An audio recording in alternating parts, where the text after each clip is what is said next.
Sister's family has arrived. They invade in usual style, going around giving quick hugs before heading for the kitchen. It took less than 30 seconds before she was out, trying to be polite since there were still others there, to ask where the food was. Me, aren't the pies on the counter? The bread pudding is in the crock pot. The sauce is on the stove. Her, yes, but where's the food? At this point, the others are starting to catch on to what's up and trading glances. Me, I told everyone that we were only doing dessert. Did you not get the message? Her, you know we can't actually eat at mother-in-law's house. We were counting on eating here before we drove back. Me, well, I think there should be fast food open somewhere between here and your place. At this point, her adult kids were trickling out of the kitchen, looking around as if a turkey dinner would magically appear out of thin air, and everyone else was practically holding their breath, waiting to see what happened. She spewed some not nice comments about how they were probably not going to find anything open and it was my fault they were going hungry, told the kids to grab something to eat in the cars, and stomped out. I don't know who lost their composure, but my uncle cracked and laughed. Once we calmed back down, the rest of us had quite a nice evening, enjoying desserts. Update 1. My kids got word from their cousins that there was quite a blow-up from my sister on their way home. It was bad enough that all the kids ended up in one car so they didn't have to listen to her.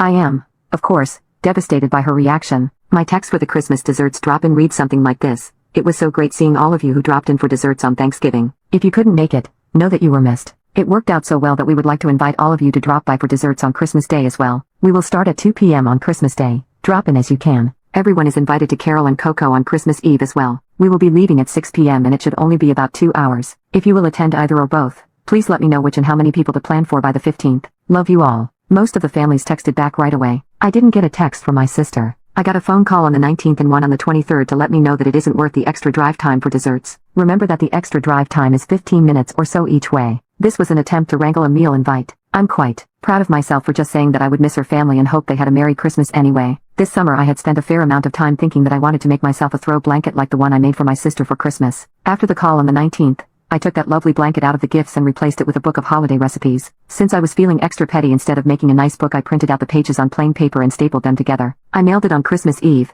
so she should be getting it in the mail in a few days. Her adult kids, on the other hand, had decided that dealing with their mom was a pain, and they would be coming by for desserts without telling her. It was a rather nice surprise to get that text on the 14th. On Christmas Day, they even managed to get their teen brother into the car before she noticed as they left. The funny thing is that they all got their regular Christmas presents from under the tree when they arrived. They also got an abundance of text from their mother, having an absolute fit that they had come to my house. The funniest one was her telling them she and their father were driving home without them, as if that was somehow a punishment. If you're wondering what recipes I chose to include in the cookbook, it's 25 pages of desserts. Honestly, I couldn't resist. Edit. The kids were absolutely hysterical as they took turns reading out the angry text they were receiving. Update 2. It's the new year and I still haven't heard from my sister. I got a text from my niece wanting to know where I purchased the Christmas hair accessories I gave her. My sister wants to buy some. It's been over a decade since I bought a Christmas gift for anyone other than my children. Every single one has been handmade, but I guess she never noticed. Insert screaming here. Lucky for me, the stones I used this year and last were all of that kind I had, so even if I wanted to,